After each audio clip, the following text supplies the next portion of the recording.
Bonjour à tous, vous êtes sur Maths Pro exercice corrigé. Dans cette vidéo, je vais corriger un exercice sur les suites géométriques. Énoncé de l'exercice: Rodolphe court 2 km le premier jour et augmente chaque jour la distance de 5%. On note V1 la distance parcourue le premier jour. Première question, calculer la distance V2 courue le deuxième jour. Alors déjà, petit rappel, augmenter un nombre de 5%, ça revient à le multiplier par 1 plus 5 sur 100. Alors c'est la même chose avec une autre valeur. Avec 8%, ça serait multiplié par 1 plus 8 sur 100. Et diminuer un nombre de 5%, ça revient à multiplier ce nombre par 1 moins 5 sur 100. Donc on veut calculer la distance V2. Donc V2, c'est 2 km augmenté de 5%. On l'a vu, augmenter de 5%, ça revient à multiplier le nombre 2 par 1 plus 5 sur 100. 1 plus 5 sur 100, c'est 1,05. Donc V2 égale 2 multiplié par 1,05.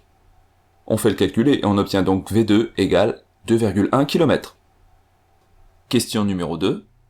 Pourquoi la suite des distances courues est une suite géométrique et donner son premier terme et sa raison?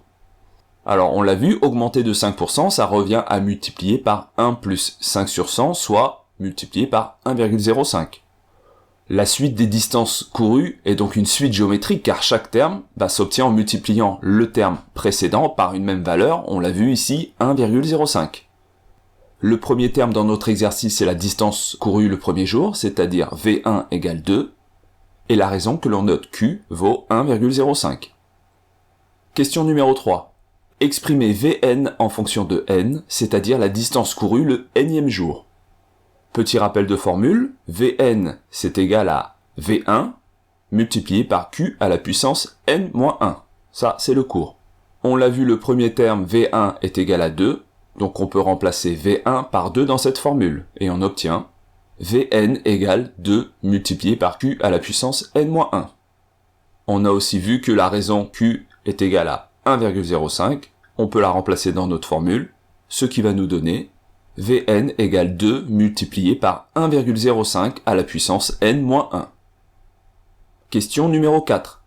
Calculer la distance courue le 10e jour. Alors on a obtenu notre expression de V de n, Vn égale 2 multiplié par 1,05 n-1, le 10e jour, petit n est égal à 10. Donc nous cherchons à calculer V10.